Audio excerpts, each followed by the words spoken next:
Bismillahirrahmanirrahim. Assalamualaikum warahmatullahi wabarakatuh. Selamat pagi, salam sejahtera bagi kita semuanya. Om Swastiastu, Namo Buddhaya, salam kebajikan. Yang saya hormati Ketua BPK Republik Indonesia, yang saya hormati para Menteri Kabinet Indonesia Maju, yang saya hormati Gubernur Bank Indonesia, yang saya hormati Ketua OJK, yang saya hormati para Gubernur, Wakil Gubernur, Bupati, Wakil Bupati, Wali Kota, Wakil Wali Kota yang hadir, seluruh jajaran TPID di seluruh tanah air, hadirin dan undangan yang berbahagia. Kita wajib bersyukur meskipun kita masih menghadapi ketidakpastian. Perekonomian negara kita semakin membaik, tetapi tetap kita harus menjaga kewaspadaan.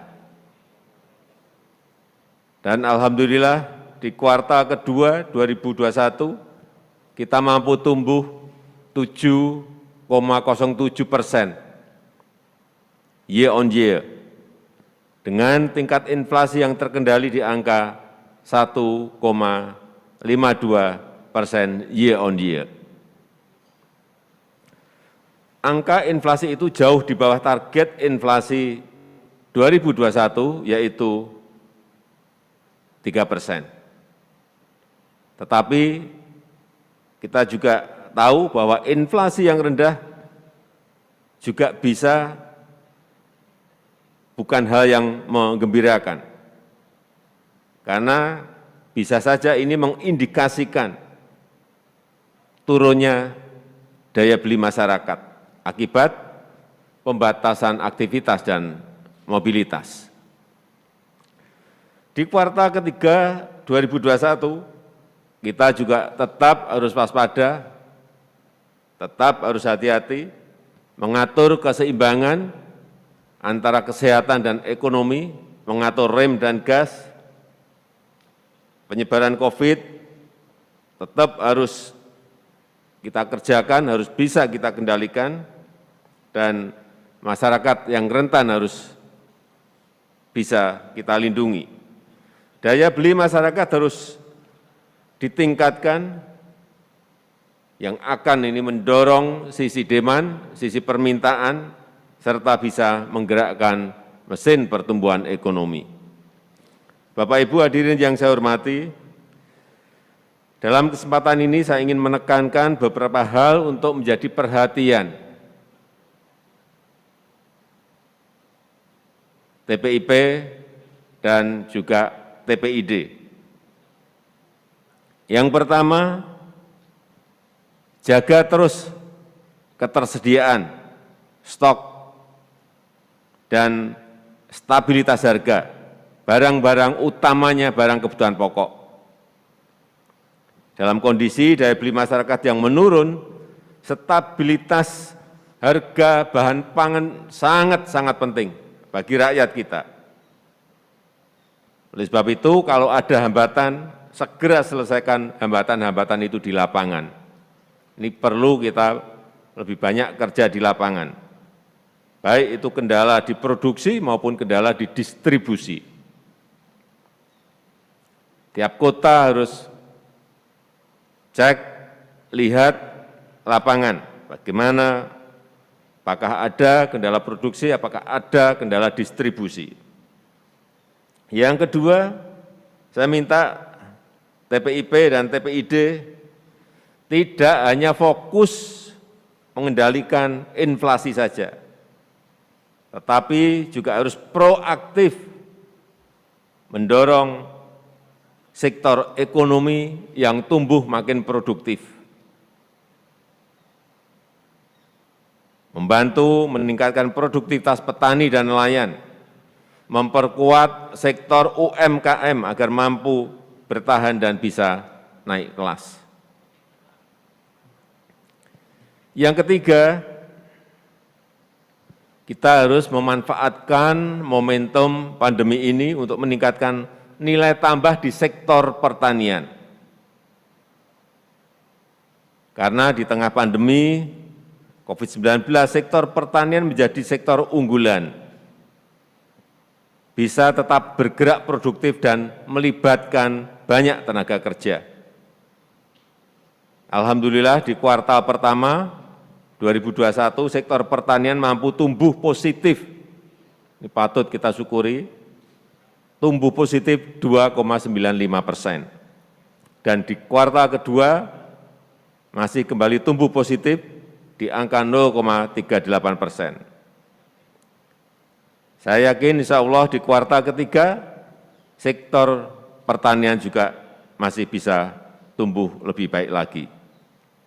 Karena potensi pasar tetap masih sangat besar, baik di dalam negeri maupun untuk ekspor keluar. Kita tahu pada semester pertama tahun 2021, dari Januari sampai Juni 2021, ekspor sektor pertanian mencapai 282 triliun rupiah atau 1,95 miliar US dollar, 5,05%, dibandingkan periode yang sama di tahun 2020, yaitu sebesar 247 triliun rupiah atau 1,71 miliar US dollar.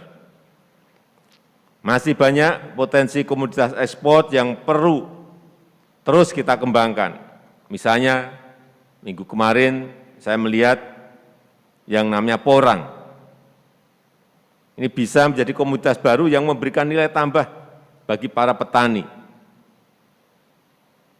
Juga ada komoditas lain seperti sarang burung walet,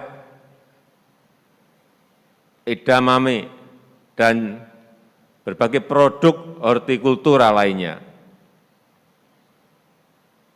Saya melihat di lapangan, seperti tadi saya sampaikan, porang betul-betul saya kira ke depan sangat menjanjikan, pasarnya masih sangat besar, tetapi saya titip agar komoditas porang ini didorong untuk sampai bisa menghasilkan barang jadi, baik berupa kosmetik, berupa beras, atau makanan yang lainnya. Kita harus serius menggarap ini, bukan hanya untuk meningkatkan nilai tukar petani dan kesejahteraan petani, tetapi untuk menghasilkan sebuah lompatan, sehingga sektor pertanian memiliki kontribusi yang semakin besar dalam menggerakkan mesin pertumbuhan ekonomi. Semua harus disiapkan dari hulu sampai hilir, kelembagaan petani dalam model klaster ini perlu diperkuat, badan usaha milik petani, baik koperasi atau BUMDes juga perlu terus dikembangkan, sehingga nilai tambah dari pasca panen ini terus bisa ditingkatkan. Akses pemasaran harus diperluas dengan menjalin kemitraan dengan industri. Akses pembiayaan juga perlu dipermudah dan disederhanakan. Dalam hal pembiayaan, pemerintah akan terus mempercepat penyaluran KUR, terutama KUR pertanian yang plafon tahun 2021 sebesar 70 triliun, khusus untuk KUR pertanian. Dari total KUR yang ada 253 triliun rupiah. Skema penyaluran KUR akan terus disempurnakan agar sesuai dengan karakteristik usaha-usaha yang ada di bidang pertanian. persyaratan KUR juga harus terus dipermudah. KUR juga harus bisa dimanfaatkan untuk peningkatan nilai tambah pasca panen, seperti dalam pengadaan RMU, Rice Milk Unit, sehingga KUR semakin dirasakan manfaatnya bagi petani.